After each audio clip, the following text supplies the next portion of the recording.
This is the caveat. So I want this on the record before I start listing teams, before anybody gets mad at me, okay? The caveat here is this, is that basically the way that I put together the top 25 is pretty straightforward. The only players that I determined not to be on your team for next year are the players that are just flat out of eligibility, and there's plenty of those. If you've said publicly you're not coming back, like I'm done. Drew Timme said, I'm done with college basketball. I'm not coming back. So he's off the list. And if you're a projected surefire first-round pick, then I have you gone. Cason Wallace is declared. Nick Smith is declared. Brandon Miller has declared. If you're one of those guys, then you're not on the list. But what I think is interesting is, one, the portal is going to be crazy. But two, a lot of guys are going to use the fifth year COVID year. And two, what I also think is interesting is that there's a world now where players can make more money in college than they would as second round NBA draft picks. And so I think this is an interesting element leading into this week. Trevin Brazile from Arkansas might have been a second round pick. I think he's probably going to make more money in NIL at Arkansas. Mark Mitchell, Duke. Tyrese Proctor, Duke. Both have said, I'm coming back. I'm not even going to test the waters because I know I can make more money. Well, they didn't say I'm going to make more money at Duke, but it's a possibility. So that's why if you're a second round pick, I have you coming back. And that is how I have the rosters right now. Now, with that said, stuff is going to change, but I've wasted enough time. Let's get to the way too early top 25 for 2023, 2024. And here is my list, my top 25 so far. We'll rip through the top 10, give you my thoughts, and then we'll quickly go through everybody else. Number one, in ATs, way too early, top 25 for 2023, 2024, it is, drum roll, please, the now reigning national champion, UConn Huskies. And so what I would say about UConn, we talked about this on Wednesday's show. But what's crazy about UConn's national championship, there's a very good chance that a good chunk of that team will come back. Now, Joey Calcaterra, Joey California, he's the only one that's out of eligibility. Jordan Hawkins is going pro. He's going to be a top 15 pick. He should go pro, whatever. What's interesting is everybody else. Andre Jackson just completed his third year. Now he's starting to move up draft boards, maybe a second round pick. Does he declare? He said publicly after the game Monday, his plan is to be back next year. So I have him on the list. Adama Sanogo, we talked about it on Wednesday's show. Adama Sanogo's he's a foreign student, so NIL is complicated. But he's probably going to make more money in NIL in college than he will as a pro. Does he come back? What does that mean for Donovan Clingan, the backup center who is picking up steam in NBA draft circles? Does Adama Sanogo coming back mean that Donovan Clingan comes back? Does it mean that maybe he tries to test the NBA draft because of the fact that he doesn't want to be a backup for another year? So UConn's still got some stuff to figure out. But I think Andre Jackson is back. I think one of the two centers is back. Now, Tristan Newton, the starting point guard, went through senior day. I don't think he will be back. But part of that is because UConn also has a top 3 recruiting class coming in next year, headlined by Stephon Castle, a 5-star point guard. And so, listen, I don't know exactly what UConn's roster is going to look like. I don't even think Dan Hurley knows. But I think at minimum, you're probably looking at Andre Jackson back, Alex Karabin, who was a starter, back, and one of the two centers. That right there is a core good enough to win the national championship, especially when you add in Stephon Castle, the 5-star point guard. UConn, I think, will be relatively quiet in the portal, but they are targeting shooting guards specifically to replace Jordan Hawkins. Nick Timberlake from Towson will visit UConn next week. He's actually, as I record here, currently on a visit to Kansas. So listen, we know how the portal works. Stuff can change. He might visit to Kansas. He might commit to Kansas before we get off here. But right now, UConn is my number 1 team in the country. And as of right now, I think they're surefire, although a lot can change. Let's keep it going. How about number 2? Number 2 is also from the Big East. This one might surprise you. I have Marquette at number 2 in AT's way too early top 25. And I know what some of you say, Torres, that's way too high. Marquette, what have they ever won? Well, they won a national championship in the 70s, but most of us weren't around for that. But listen, say what you want about Marquette, flamed out against Michigan State in round 2. This was the Big East regular season champ. This was the Big East tournament champ. This is a team that beat UConn twice during the season. And so I bring it up because they were really good. And here's the twist. They're projected to bring back everybody. Now, could they lose somebody to the portal? Of course, everybody's going to lose somebody to the portal. But Marquette, what's interesting about them, they don't really have any guys with tough NBA decisions. Like, I think Andre Jackson from UConn has a tough NBA decision. Do I stay? Do I go? I don't think Marquette's guys really do. Tyler Kolek, the Big East Player of the Year, he should be coming back. Cam Jones, the second leading scorer, he should be coming back. Osa Ighodaro, Max Prosper, the two big guys, they should be coming back. So you look at Marquette, Big East regular season champ, Big East tournament champ, finished in the top 10, bringing everybody back. I have them at number 2. Number 3, I think one of the more fascinating teams this offseason. That is Jon Scheyer's Duke Blue Devils. And what I would say about Duke, it's a very interesting deal, okay? Because what I just said a minute ago, I think is an interesting new trend to watch out for. Tyrese Proctor and Mark Mitchell were both 5-star freshmen this year. In a previous world, pre-NIL, I believe that those guys probably would have declared for the draft by now. Because back in the pre-NIL days, and I know everybody was probably getting something, but in the pre-NIL days, if you came back to college basketball, you were getting nothing. And so the alternative was, do I stay in college and make nothing, or do I go try to be a second-round pick and land in the NBA draft? Well, now those guys can make money in college, and those two guys basically said, screw it, let's just run it back another year. Jeremy Roach, the starting point guard the last 2 years, I expect him to be back. He hasn't officially announced. That's a good starting 3, especially when you factor in they have the number 2 recruiting class coming in, headlined by Mackenzie Mbako, Jared McClain, Sean Stewart. This is going to be a really, really good team. Now, there's 2 interesting notes on Duke that I want you to keep that little eye on going forward. 1, Kyle Filipowski, their leading scorer, star freshman. He's like a late first roundish type pick. My expectation is that he will declare, but it isn't a grand slam home run, no doubt about it. So there's a possibility they could get back their best player. And even if they don't, here's the other twist. Could Hunter Dickinson replace him? We're going to talk about Hunter Dickinson. He zoomed with Kentucky and Arkansas earlier this week. But if Duke does lose Kyle Filipowski, my sense is they're going to go all in on trying to get Hunter Dickinson to campus. So keep an eye on that. I think if either of those 2 things happens, either Hunter Dickinson comes or Kyle Filipowski comes back, I will probably move Duke to number 1 in the country. Number 4, I will say, was Creighton. And then on Thursday, their starting point guard, Ryan Nembhard, entered the transfer portal. Not a big fan, but I'm not in the business of telling other people what to do with their lives. So Creighton's going to get moved down. I still have him in the top 15. But we're now going to move the team up from number 5 to number 4. And this one is another one that might surprise you. But it's the Miami Hurricanes. And before anybody says, oh, Torres, you just love them because they made a Final Four. Remember, this was the ACC regular season champions. They were good all year. You just didn't pay attention because it's Miami basketball. Now, the big thing here with Miami is Isaiah Wong, the ACC Player of the Year, coming back. He is a player that has more eligibility, and it'll be curious to see. Does he want to stay another year? Does he just want to go pro? But right now, I don't see him as a projected first-round pick, so I have him coming back. Nigel Pack, I would assume, is coming back.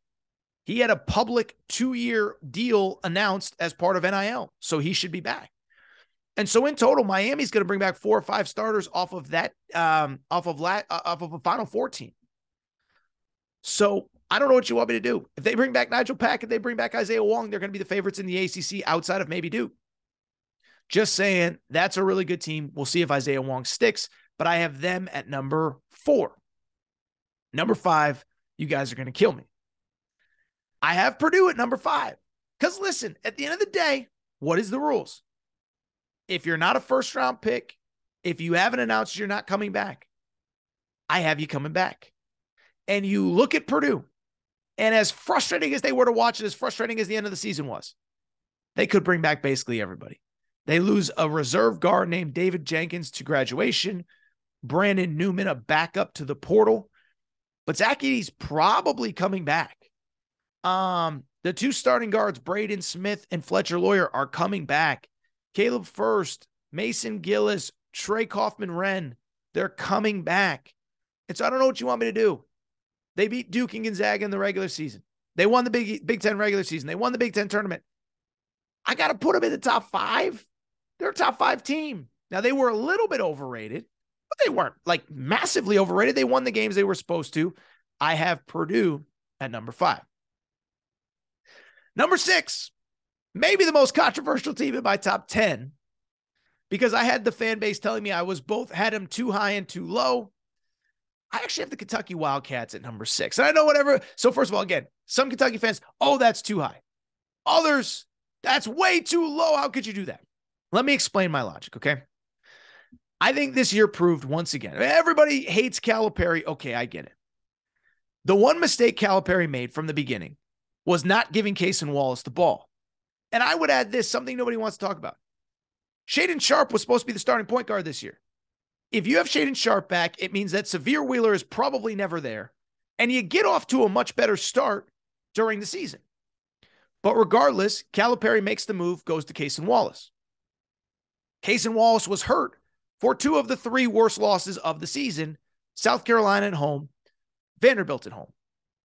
You beat both of those teams, you're probably a 3 seed, a 4 seed in the NCAA tournament. Well, now, guess what?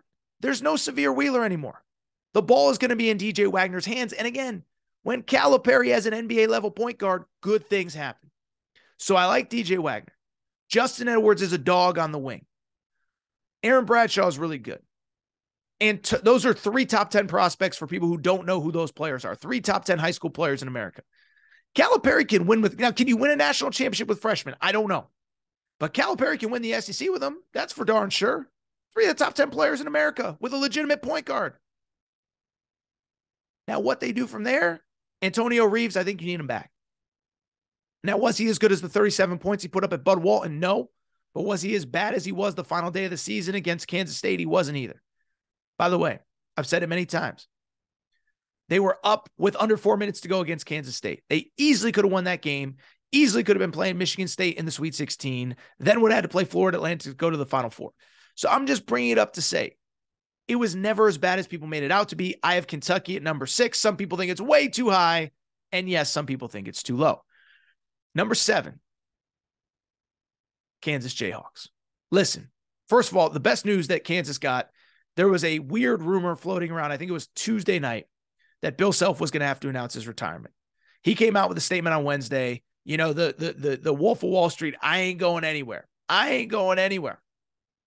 So that's the best news that Kansas could have gotten. And their roster is kind of interesting right now. Couple of really good players back. DeJuan Harris is back at point guard. KJ Harris is back down low. Joseph Yesufu is a backup that's pretty good. But they have work to do on the roster. But I trust Bill Self. I trust Bill Self to get it done. Bill Self's a dog, man. Say what you want about Bill Self. Every year he's going to have a team good enough to win the national championship. So now you're bringing back multiple starters. They do have to add some scoring on the wing. Kevin McCullough is, I believe, about to test the NBA draft waters. Second rounder. Does he come back? Then you have 3 starters back. Kansas is going to be really good again. They're number 7. Number 8. This is where it gets complicated, okay? So Kansas was my number 7 team coming out of the regular season. Then at number 8, I had Alabama, but Alabama lost Jaden Bradley to the transfer portal. So with Alabama losing a guy and Arkansas adding a guy, I'm now bumping up Arkansas from number 10 to number 8, surpassing both Alabama, but also Creighton, who I just discussed as well. Why Arkansas? Well, Arkansas, remember, they have Trevin Brazil, who was playing like an All-American, coming back here next year. 6'10", 6'11", elite athlete. He's back. On top of that, Jalen Graham, backup 4, announced he'll be back. Keon Menafield, really good portal guard, committed earlier this week. And then you start to get into the stay-go decisions. Now, Ricky Council's gone.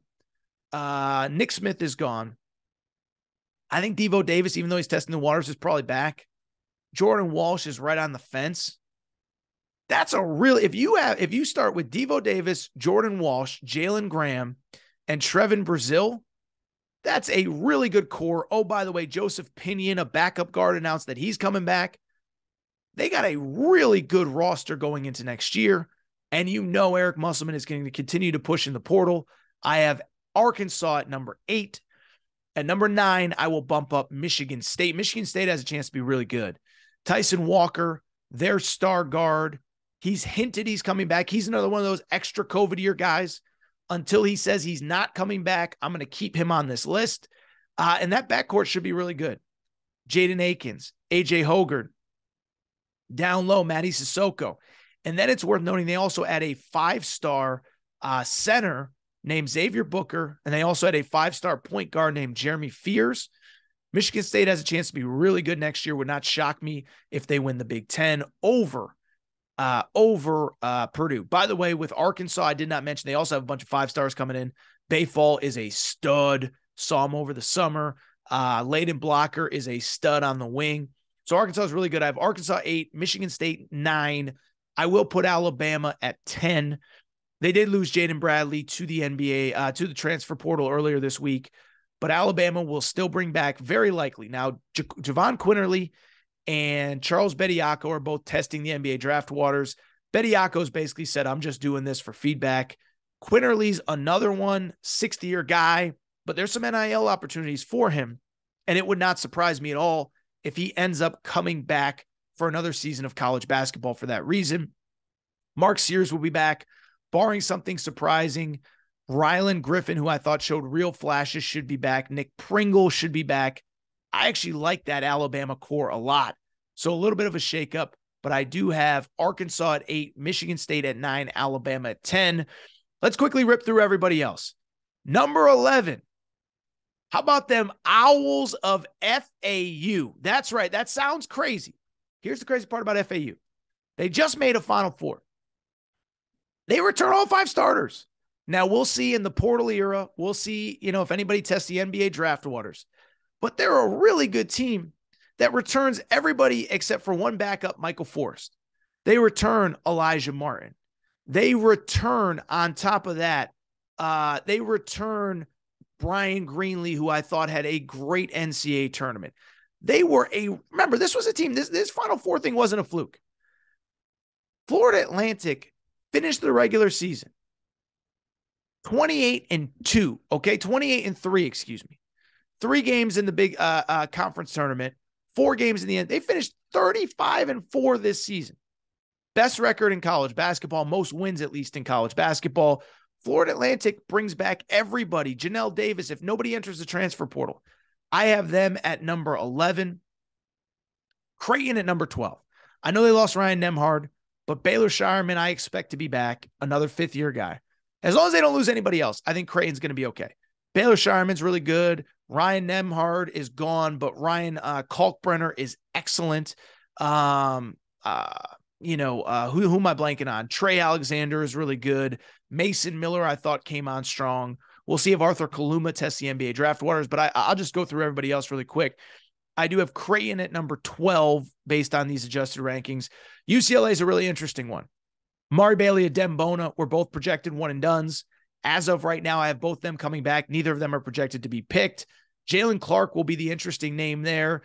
He was projecting as a first-round pick, tears his Achilles. Does he decide to come back and do one more year of college basketball? Remember, Justin Moore from Villanova tore his Achilles last March. He ends up coming back. It worked out well for him.